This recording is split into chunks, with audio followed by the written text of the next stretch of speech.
Kia ora koutou, Markie here. So I've been doing videos lately, a couple of videos on true crime. I'm going to talk about a different kind of true crime today and talk a little bit about a program that I was briefly involved with, which I think was absolutely brilliant, but which sadly died an untimely death due to mismanagement. So this is the manual. I mean, I won't show you too much because it's all kind of copyrighted stuff. But it's a course that's taught in schools.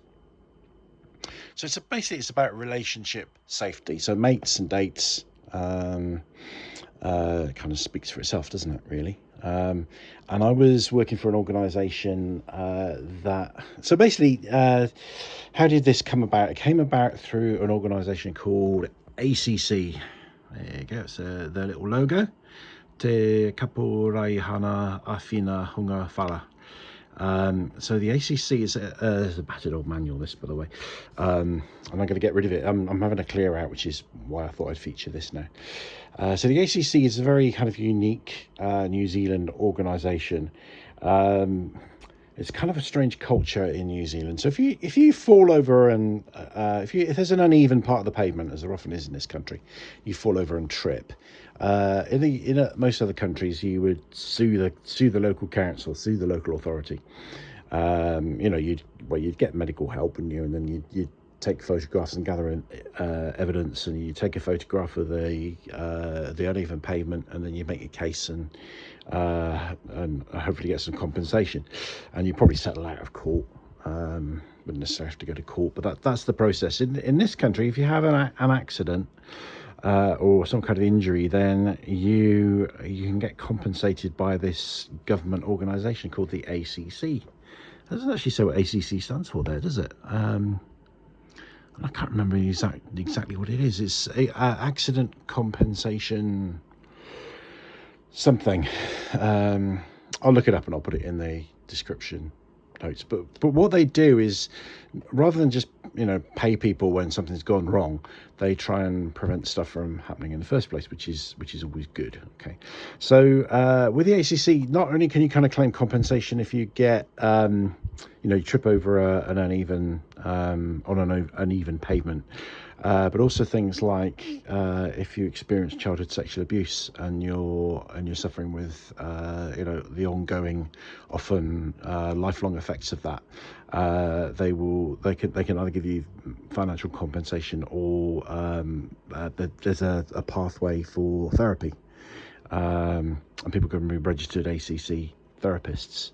So, but rather than just that old kind of classic thing of wait for people to fall off the cliff and then help them, they also get involved in prevention. So they're very interesting organisation. I think there are some pros and cons to this kind of approach, because I think in New Zealand the pavements quite often are uneven, and I think maybe if they didn't have the ACC and local authorities were getting sued, maybe they would be less uneven. But there we go. It's a complex topic, and the ACC do lots of good work. So I was working for an organisation. So basically ACC developed this program which is for young people, and it's for year 11, year 12, year 13. I'm being dyscalculated. I could never remember what that bloody means. I wish the people would just say the ages. So it's a program that's delivered in schools, in high schools as they call them here, comprehensive schools they call them in the UK, and it's brilliant, very, very good. But it is no more. It was unveiled and initiated, and it wasn't given the resources that it needed in order to continue, and therefore it died a death, which I think is a crime. So I'm going to talk a bit about what it is, and a little bit about what happened. Essentially, there were various middlemen or middlewomen in the delivery of this. So, for example, the agency that I worked for was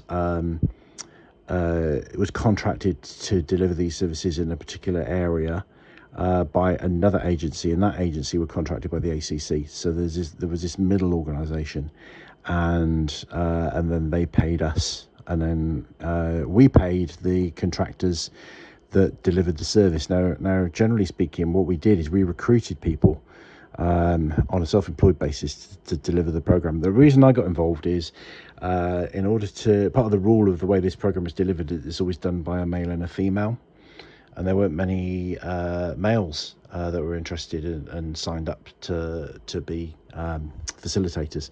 So although I was doing a different job, I got asked if I was interested in delivering the program, and went for training, and delivered it only briefly, only for a brief period, quite intensely though, over a short period, in lots of different schools. I had some interesting experiences.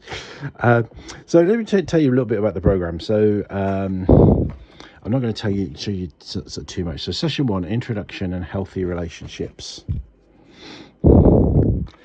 Session 2, skills and consent. Session 3, identity, gender and sexuality. Session 4, when things go wrong. Session 5, keeping safe together. So it's all about avoiding sexual violence and exploitation. It's about avoiding domestic violence, relationship violence and abuse.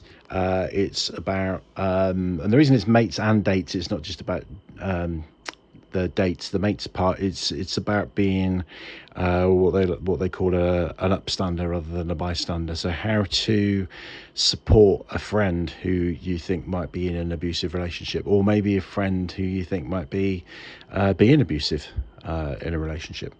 So and this was so these 5 sessions were delivered every year.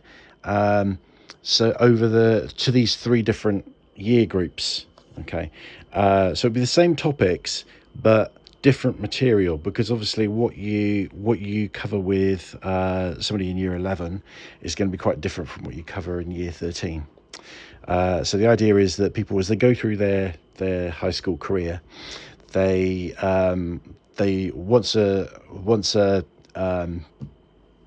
a year for these 3 years, they get to do this program. They'll start with these topics. The next year they'll revisit it, going to be a little bit more mature content, a little bit more in depth, and then in the third year that they do it a little bit more in depth. So it's done by 2 facilitators. Very good. I mean, I think politically, I think this session, where's it gone? Session numbers, skills and consent. I don't think there would be too much. It's not sex education. That's the thing to remember. It's not so. But I think politically, sadly, this one, session 3, identity, gender and sexuality, that's become much more polarized and contentious, hasn't it, as an area these days. So I think parents are more likely to object to that being taught as a module now than they would have done back when I did this. So it's been about 5 years ago that I did this, I suppose. But all the other stuff I don't think is particularly controversial. Like I say, it's not sex education. It's all about really, rather than wait until somebody gets into an abusive relationship or somebody becomes an abuser, you talk about consent, you talk about safety, you talk about red flags, you talk about all this stuff, and it saves people a whole world of pain as they go through life. And I can't remember the statistic now, but there was a study done not that long ago, wasn't there, about how much sexual abuse takes place in high schools, and it's breathtakingly bad, horribly bad. So brilliant program. I had mixed experiences delivering it. I mean, on one occasion we were delivering it to a class of 60. The school teacher's always there as well, so you get a male and a female facilitator, and that trained to run the program, but the teachers are there as well. And the idea is that the teachers, if the kids get unruly, The teachers are the ones that tell them off, not us. But we did one session where there was 60. There was a boys' school. Boys' schools always seem to be the worst, don't they? It was boys' school. They were terrible. And lost your voice at the end of the session, for sure. I mean, there's some nice little touches with the course. There's an anonymous box where people can ask questions, and then they're addressed at the next session. And also it gives people an opportunity to anonymously ask for help if they're in an abusive situation, and that did happen. People would say, can you help me, this is happening. So a fantastic program. Like I said, I don't want to go into too much more detail about what it involved, because I don't want to give away the kind of the program. Obviously the program belongs to the people that developed it. A couple of reasons why I think it went wrong. First of all, not enough money put into it.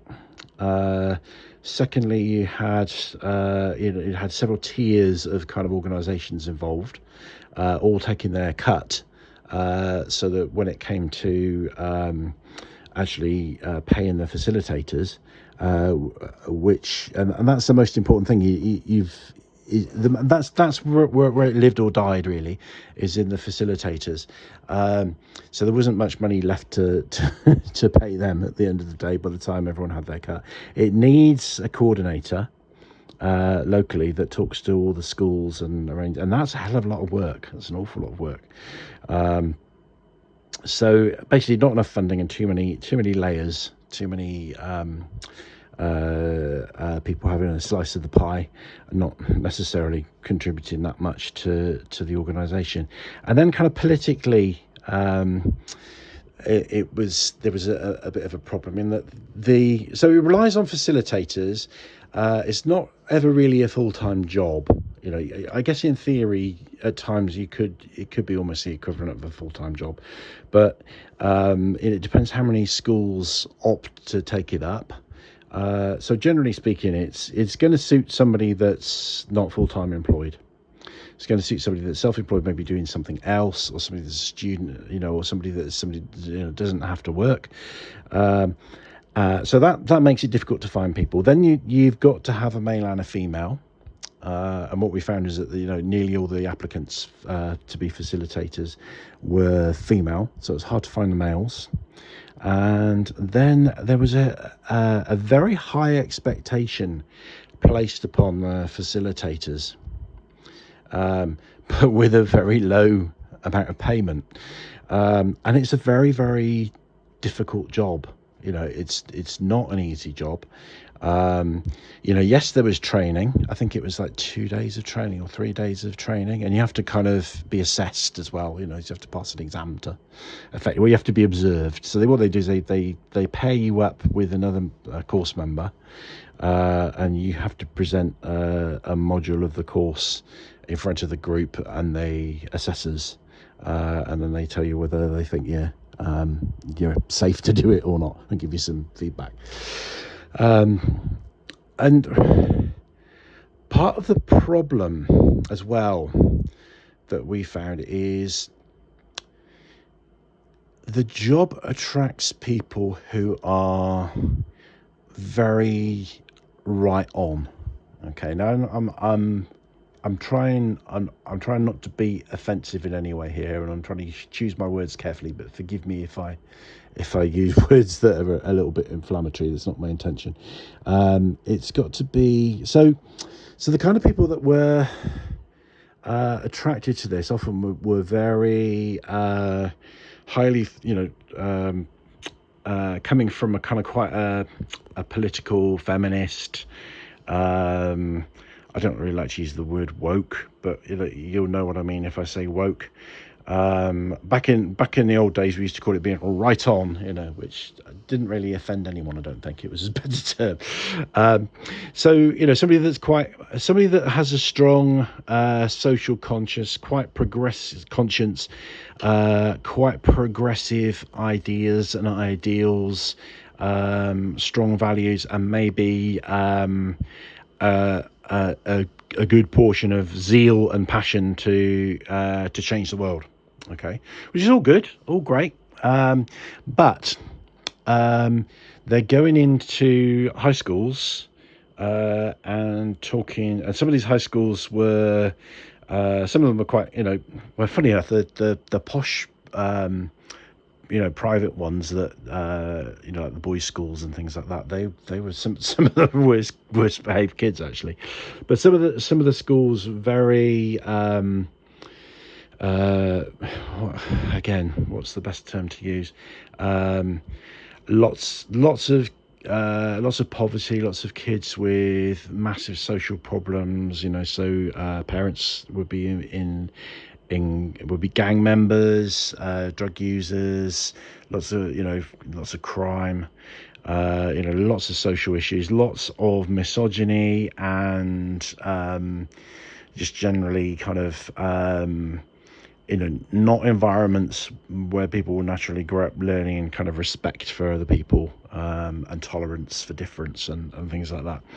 So these kids, and they're embarrassed as well, because it's an awkward subject, isn't it, to be talking about. So they're all a bit embarrassed.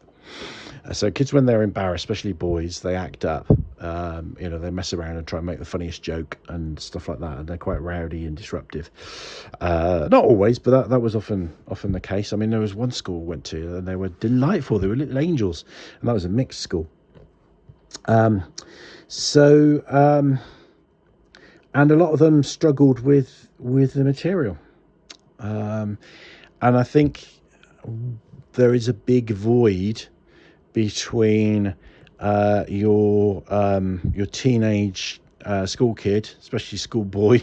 Sorry to gender it, but it was, and people that were very right on. Okay, there's a big gap between the two, and what we found was that we'd attract all these very right on people, and they couldn't relate to their kids, and the kids couldn't relate to them. That was the problem. And we had one person who actually came from, she was a colleague who actually came from an admin background. She's gone into clinical work since. And she took it on, and she was lovely younger woman, really nice, really lovely, but also kind of quite streetwise and sassy and very down to earth. And she just did it brilliantly.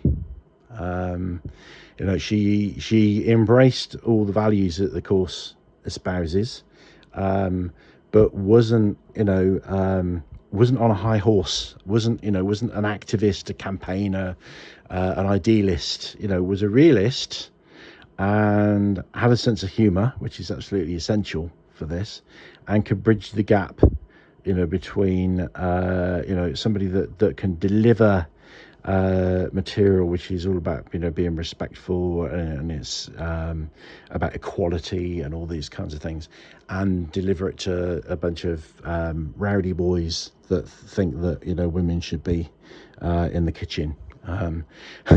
But she was a rarity, and we just found it was so hard to get the right people,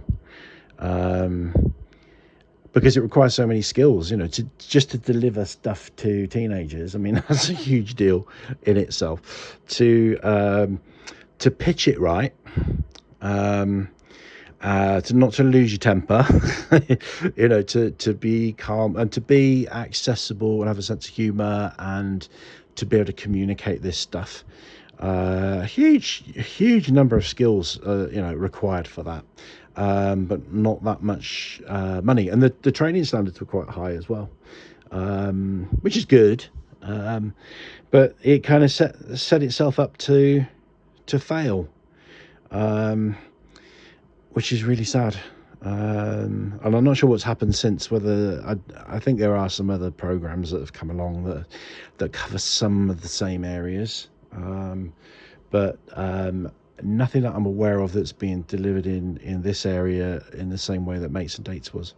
So really sad. And I suppose there's learning in this, isn't there, that for the future, that